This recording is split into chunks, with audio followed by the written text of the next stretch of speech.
fascinating, isn't it? How the mind deceives us into believing that others have fundamentally transformed, when in truth, it's merely our perception dancing to the rhythm of recent memories. You think they've changed, but your brain's playing tricks on you, weaving elaborate narratives from the thinnest threads of recent interactions, while conveniently forgetting the rich tapestry of who they've always been. I've spent considerable time observing this peculiar human tendency, this mental sleight of hand that transforms familiar souls into strangers with each passing encounter. We are, it seems, remarkably susceptible to what psychologists call the recency effect, our brain's stubborn insistence on weighing recent experiences far more heavily than the accumulated wisdom of years past. It's rather like judging a symphony based solely on its final notes, ignoring the magnificent orchestration that preceded them. Consider this. Your partner of 15 years snaps at you during breakfast, and suddenly you're convinced they've become irritable and difficult. Your best friend cancels plans twice in a row, and you begin to wonder if they've grown distant and unreliable. Your colleague offers unexpected praise, and you start believing they've finally recognized your worth. In each instance, your mind performs this remarkable alchemy, transmuting isolated incidents into sweeping character assessments. The truth, however, is far more nuanced and infinitely more interesting. What we perceive as fundamental change in others is often nothing more than our brain's primitive attempt to make sense of complex human behavior through the lens of immediate experience. We are, in essence, constantly rewriting the stories of those around us, each new chapter threatening to eclipse everything that came before. This cognitive quirk isn't merely an interesting psychological phenomenon, it's the silent architect of relationship destruction, the invisible hand that builds walls between hearts that once beat in harmony. It's the reason why couples who've weathered decades together suddenly feel like strangers, why lifelong friendships crumble over trivial misunderstandings, why families fracture along fault lines of misperception. But here's where it becomes truly fascinating.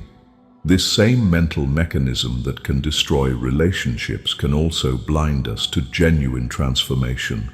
While we're busy convincing ourselves that others have changed based on fleeting moments, we might simultaneously overlook authentic growth, real evolution, meaningful shifts in character that deserve our attention and acknowledgement. The recency effect operates like a tyrannical editor, ruthlessly cutting the rich complexity of human experience down to bite-sized, digestible narratives. It's efficient, certainly, but efficiency in understanding human nature is often the enemy of accuracy. We trade depth for speed, nuance for simplicity, and in doing so, we lose something essential about the people we claim to know and love. What makes this particularly insidious is its invisibility. Unlike other cognitive biases that announce themselves with fanfare, the recency effect works in shadows, quietly reshaping our perceptions without our conscious awareness. We don't realize we're doing it. We simply find ourselves genuinely believing that this person before us has somehow morphed into someone entirely different, when what's actually changed is the weight our memory assigns to their recent actions. Today, we'll journey together through the labyrinthine corridors of memory and perception, exploring how this mental trickery operates, why it evolved, and, most importantly, how we can recognize it before it sabotages our most cherished relationships. We'll discover that the very mechanism designed to help us survive in an unpredictable world has become, in our modern context, a threat to the connections that give life meaning. Through stories both heartbreaking and hopeful, we'll uncover the profound impact of recency bias on our daily interactions. We'll learn practical strategies for seeing past the illusion, for recognizing the difference between genuine change and perceptual distortion. And perhaps most crucially, we'll explore how understanding this phenomenon can deepen our empathy, strengthen our relationships, and free us from the exhausting cycle of constantly reassessing those we love based on their most recent performance. The mind, you see, is both our greatest asset and our most cunning adversary. Learning to outwit its tricks isn't just about better relationships. It's about reclaiming our capacity for genuine intimacy in a world that seems increasingly determined to keep us isolated and suspicious. Let me tell you about Margaret, a woman I encountered during my years of observing human behavior in all its bewildering complexity. Margaret had been married to David for 28 years, and if you had asked her 5 years ago to describe him, she would have painted a portrait of a gentle, thoughtful man who remembered anniversaries, brought her coffee in bed, and possessed an almost supernatural ability to sense when she needed comfort without words. But when Margaret sat across from me, her face etched with confusion and hurt, she described a completely different man.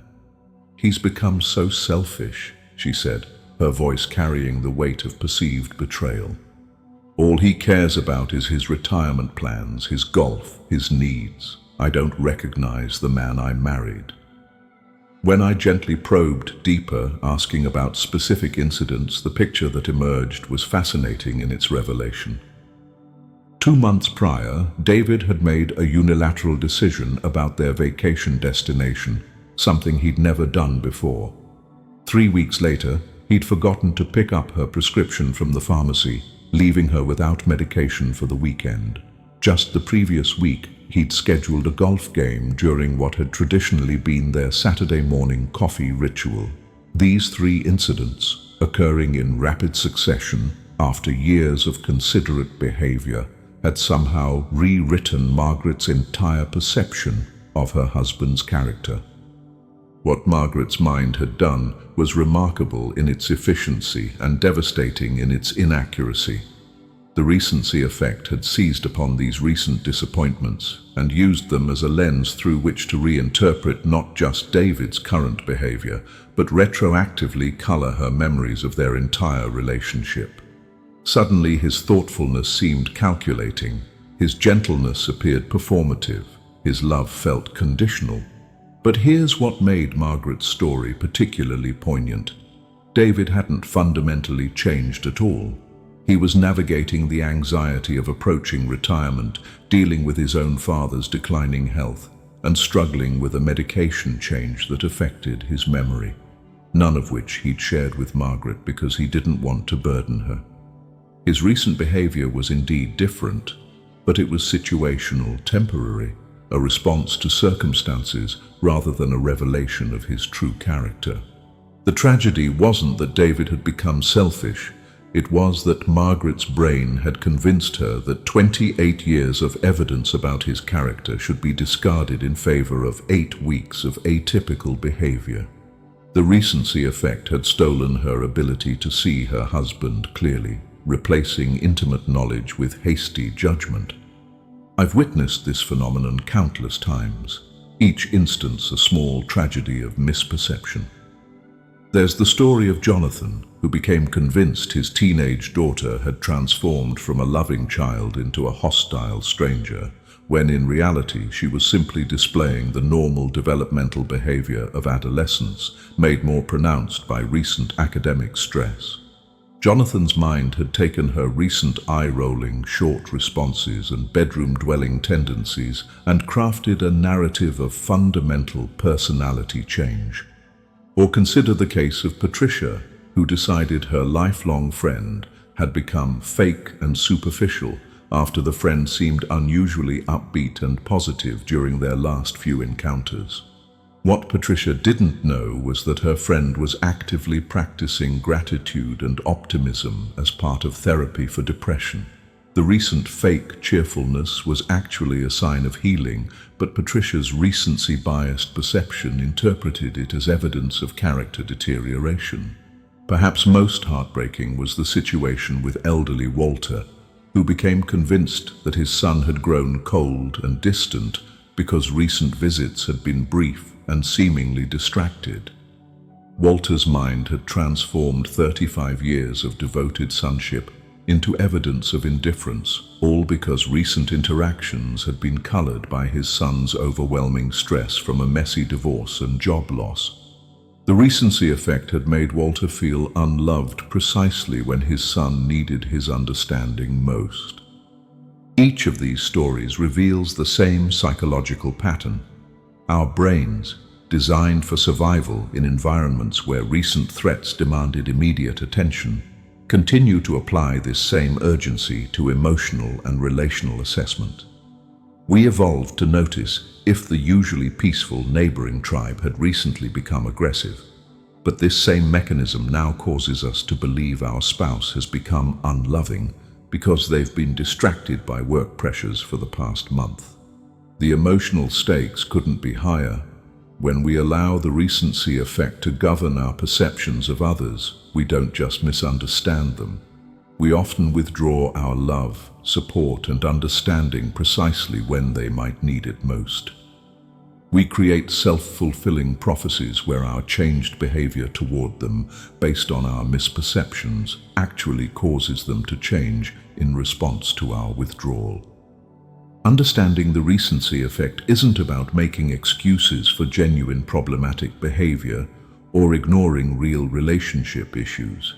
It's about developing the wisdom to distinguish between authentic change that deserves our attention and temporary variations that require our patience. It's about reclaiming our ability to see the people we love with the full richness of our accumulated experience rather than through the narrow window of recent events.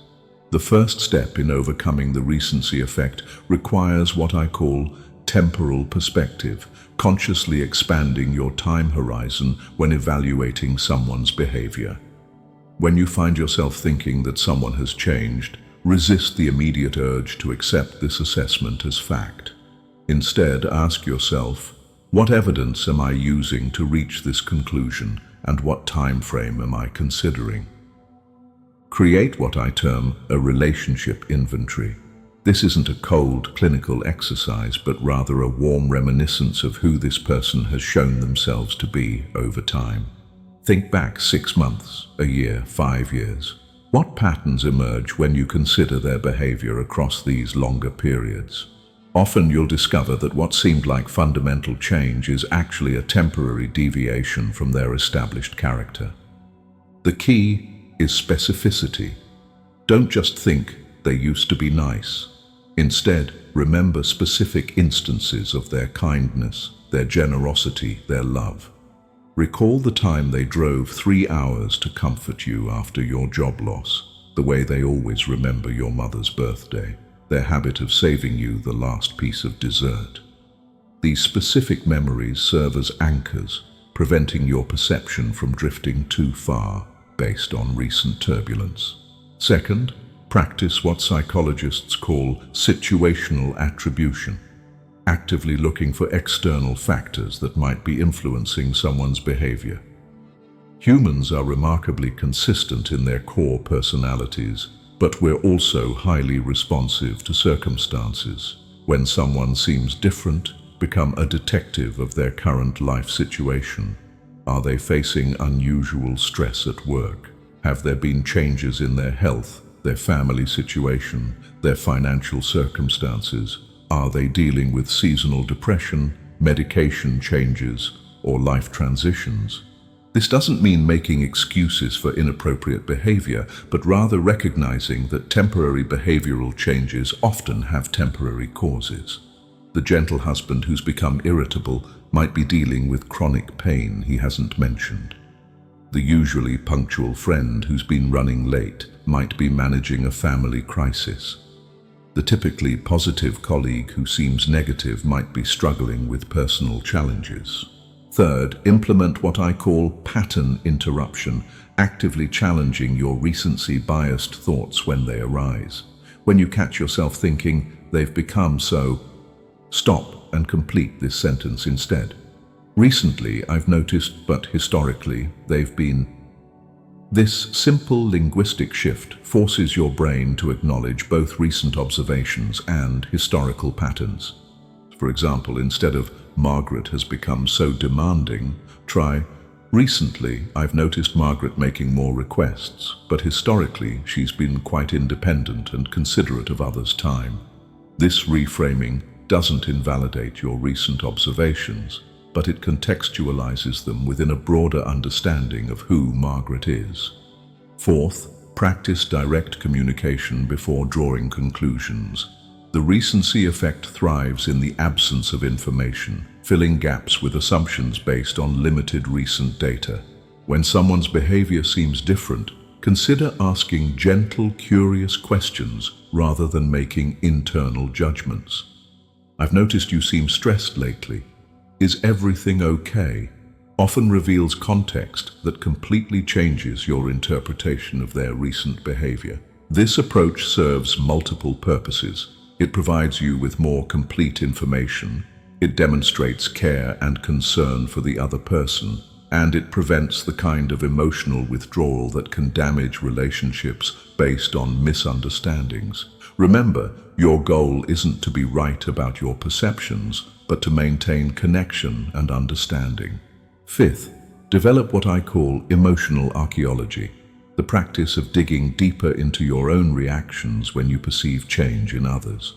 Sometimes, what we interpret as change in them is actually change in us. Are you more sensitive lately due to your own stress? Have your expectations shifted due to recent experiences with other people? Are you projecting your own fears or insecurities onto their behavior? This self-reflection isn't about invalidating your observations, but about ensuring they're accurate. If you're going through a difficult period, you might be more likely to interpret neutral behaviors as negative or to notice negative behaviors while overlooking positive ones. Understanding your own emotional state helps you calibrate your perceptions more accurately. Sixth, create behavioral baselines for the important people in your life. Just as doctors establish baseline vital signs to detect meaningful changes in health, establishing behavioral baselines helps you distinguish between meaningful changes and normal variations. What does this person look like when they're stressed versus relaxed? How do they typically respond to criticism, disappointment, or excitement? What are their patterns around communication, affection, and support? Having these baselines allows you to interpret behavior more accurately. If someone who typically processes emotions internally suddenly becomes very expressive, that might indicate significant change worth exploring. If someone who usually responds to texts immediately takes longer to reply, but you know they're dealing with a major project at work, you can contextualize this delay appropriately. Finally, practice what I call generous interpretation. When someone's behavior could be interpreted multiple ways, consciously choose the interpretation that's most consistent with their historical character and most generous to their current circumstances. This isn't about being naive or ignoring red flags, but about giving people the benefit of the doubt when their recent behavior seems inconsistent with who they've shown themselves to be over time. If your usually thoughtful partner seems distracted and less attentive, generous interpretation might suggest they're overwhelmed rather than uncaring. If your typically reliable friend has been flaky lately, generous interpretation might consider that they're struggling with something rather than becoming irresponsible. This approach often leads to more accurate assessments and preserves relationships that might otherwise be damaged by premature negative conclusions. The recency effect, you see, isn't just a quirk of memory, it's a fundamental challenge to authentic relationship. When we allow recent experiences to override our accumulated knowledge of who someone is, we lose the depth and continuity that makes love possible. We begin treating the people closest to us like strangers, constantly reassessing their character based on their most recent performance. But here's what I've learned through years of observation. The people who maintain the strongest, most enduring relationships are those who've learned to see through the illusion of constant change. They understand that humans are remarkably consistent in their core nature, even as they navigate the constantly changing circumstances of life. They've developed the wisdom to distinguish between who someone is and how someone is feeling in the moment. This wisdom isn't just about being more patient or understanding, though it certainly leads to both. It's about recognizing that genuine intimacy requires the ability to hold space for the full complexity of another human being, including their temporary struggles, their circumstantial challenges, and their efforts to grow and change. When we fall prey to the recency effect, we lose this complexity, reducing rich, multifaceted individuals to flat characters defined by their latest actions. The antidote to the recency effect isn't perfect memory or supernatural perception. It's conscious intention. The intention to remember not just what someone did yesterday, but who they've been over years. The intention to look for context rather than accepting surface interpretations. The intention to maintain connection even when recent interactions have been difficult or disappointing. This intention transforms relationships. Instead of the exhausting cycle of constant reassessment and emotional withdrawal, you develop the stability that comes from seeing people clearly. Instead of the anxiety that comes from feeling like everyone around you is constantly changing in unpredictable ways, you develop the peace that comes from recognizing the fundamental consistency of human nature beneath its surface variations. Most importantly, when you stop falling prey to the recency effect in your perception of others, you model a different way of being seen. You demonstrate that it's possible to be known and loved for who you truly are, not just how you performed in your most recent interaction. You create space for others to have bad days, difficult periods, and human moments without losing your love or respect. The journey toward clearer perception isn't always comfortable. Sometimes recognizing that your perception has been distorted by the recency effect means acknowledging that you've been unfair to someone you care about. It might mean apologizing for withdrawal or coldness based on misunderstanding. It might mean extending trust when recent experiences have made you cautious. But this discomfort is the price of authentic relationship. The alternative, living in a world where everyone around you seems to be constantly changing in unpredictable ways, is far more uncomfortable and infinitely more lonely. When you learn to see through the tricks your brain plays with recent memory, you reclaim your ability to truly know and be known by others. The recency effect will never disappear entirely. It's too deeply wired into our survival mechanisms. But awareness of its operation allows you to question its conclusions, to seek broader perspective, and to maintain the continuity of understanding that makes deep relationship possible. In a world that often seems designed to keep us suspicious and isolated, this skill becomes a radical act of love and connection.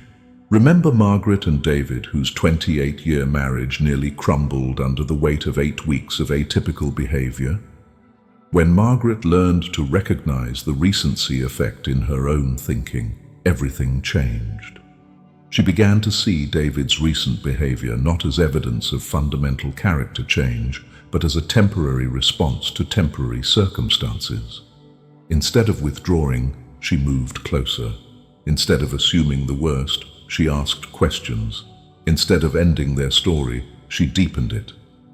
Your relationships, whether with partners, friends, family members, or colleagues, deserve the same generous, clear-eyed attention. They deserve to be seen with the full richness of accumulated experience rather than through the narrow lens of recent events. Most importantly, the people you love deserve to be known for who they truly are, not just how they showed up in their most recent moment of struggle or stress. The next time you find yourself convinced that someone has changed, pause. Remember that your brain is remarkably susceptible to the recency effect, weighting recent experiences far more heavily than they deserve. Look deeper, think broader, and choose connection over conclusion. Your relationships and your own peace of mind will thank you for it. In a world of surface interactions and quick judgments, the ability to see people clearly across time isn't just a relationship skill, it's a profound act of love. Choose to love this way. Choose to see this way. Choose to remember that you think they've changed, but your brain's playing tricks on you. If you believe this video might help someone dear to you, share it with them. A small gesture on your part could mean the world to a friend in need.